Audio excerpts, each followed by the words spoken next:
പല ഓണാഘോഷവും കണ്ടിട്ടുണ്ട്. പക്ഷേ ഇതുപോലെ ഒന്ന് ആദ്യമായിട്ടാണ് എന്ന് പറയാതിരിക്കാൻ പറ്റില്ല. പുരുഷന്മാർ മദ്യപിച്ചവരെ അനുകരിക്കുന്നതൊക്കെ നമ്മൾ കണ്ടിട്ടുണ്ട്.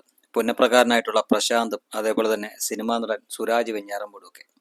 പക്ഷേ ഒരു സ്ത്രീ ഇത്രയും ഭംഗിയായിട്ട് പുരുഷന്മാരുടെ ചേഷ്ടകളൊക്കെ കാണിക്കുന്നത് ആദ്യമായിട്ടായിരിക്കും ഒരുപക്ഷെ നമ്മൾ കാണുന്നത്. അതും ആ കൈ കൊണ്ടുള്ളതും അതുപോലെ തന്നെ ഈ അരക്കെട്ട് കൊണ്ടുള്ള ആ കുലുക്കവും ഒക്കെ ശരിക്കും പുരുഷന്മാർ കാണിക്കുന്ന പോലെ തന്നെയുണ്ട്. എന്തായാലും ചേച്ചിയുടെ ഗട്സ് സമ്മതിച്ച് തന്നെ കൊടുക്കണം. കുടുംബശ്രീയുടെ പരിപാടിയാണെന്ന് തോന്നുന്നു.